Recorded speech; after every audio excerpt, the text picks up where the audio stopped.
Mwalimu, huyo ashike vidole. Ashike vidole. Ndio vitaingia zaidi. Salama? Ndio. Nimeingia darasani, hiki ni kipindi cha geography, nawaambia wanafunzi wako kwamba katika kipindi hiki cha geography tutasoma hesabu. Wananifyonza mimi. Wamekufyonza? Yaani kwenye kipindi changu cha geography nimeruhusu ukafundisha hesabu, wanakufyonza? Wamenifyonza. Unamkumbuka aliyekufyonza? Simkumbuki. Umkumbuki? Ndio.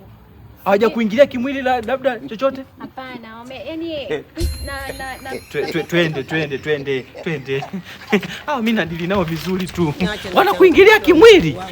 Kimwili. Wanakufyonza. Halo wewe.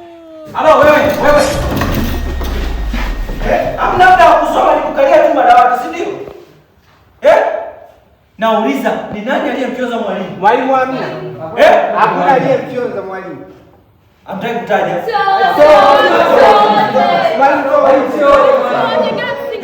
Yaani mnamfyonza mwalimu alafu mnamwendelea kumkumbusha kutokuwakumbuka, si ndio? Mwalimu ameingia sasa. Sasa kila mtu alafu wewe unasoma unakuja huku B kufanya nini? Unakuja kuazima notes mwalimu. Mwalimu amemfuata msichana huyo. Kila mtu hapa aje afyonze hapa mbele. Mwalimu kufyonza dhambi mwalimu. Njoo nimekwambia. Mwalimu kufyonza ni dhambi. Nasema fyonza. Ni mfyonze huyu. Fyonza wote. Wewe nimesema fyonza. Unamtamani mwalimu si ndio? Hapana. Mwalimu ulisikia hivi? Hapo. Hiyo ngoja. Hapa. Mwalimu hapo chini. Next. Ni kiongozi wa Kaspeta mwalimu. Sasa kama kiongozi wa Kaspeta hujui kufyonza. Fyonza. Fyonza. Niko hapo. Umetenda dhambi. Hapo. Alafu wewe nimezungumza kuhusu hizo nguo hizo jezi hizo. Mpaka saa hizi. Uzuri usisi sehemu tu. Hapa ibaki beto mwalimu. Sogea hapa wewe. Haya mfyonzi.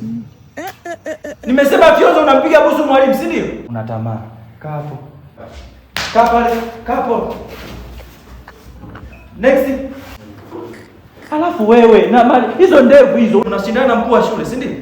Sina hela kunyolea. Mbona sura yake ilivyo pole? Yaani tafikiri alifanyi chochote. Yaani sura yako imekaa kwa kutia huruma. Kesho una shida gani? Sina hela. Tufyonza. Sio mruzi, fyonza. Fyonza. Ulivitoa vidonda vitoka, utaniambia vidonda ulitoa wapi? Kaa hapa. Wewe. Mwalimu, mimi sisomee mwalimu, huja kuazima notes mwalimu. Sasa wakati unakuja kuazima notes ndio kitendo cha kumfyonza mwalimu kimetokea. Fyonza. Eti madam mimi nimekufyonza. Fyonza nasema.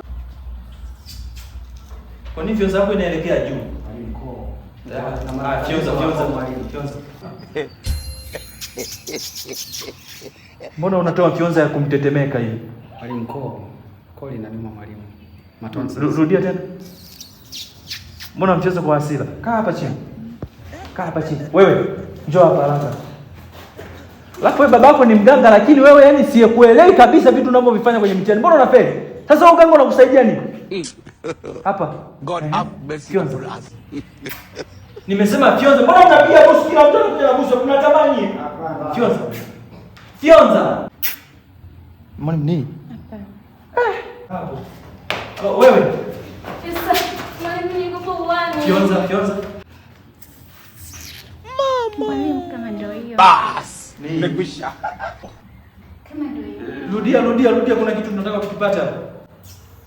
Mwalimu ndio hiyo. Nilikuwa nimetoka chooni mwalimu. Nilikuwa nimetoka chooni. Mwalimu sio mimi niliyemfyonza. Sasa piga magoti hapa. Piga mwalimu sio mimi kweli. Tulia taratibu. Sasa wewe mwalimu, huyu naomba kwanza uende naye. Nenda kwa mwalimu Selene pale. Nenda naye kwa mwalimu Selene. Mwalimu, kila mwalimu lazima afyonze. Kila mwalimu anamcheza kumpiga mkono. Analingana hao. Sawa, sasa nyie pia mna kesi. Kesi gani mwalimu? Kwa nini mmenifyonza? Mwalimu, wewe umesema mwenyewe kwamba tufyonze. Mmenifyonza na kwa baadhi ya wanaume mmenipiga busu. Mimi nikulazimisha mimi. Hapo mwalimu tulikuwa tunakuelekea ile kwa wafyonze mwalimu wa hesabu kule sasa. Nenda kule ofisini kwa wafyonze na walimu wa hesabu kama kule. Mwalimu Selene. Wanataka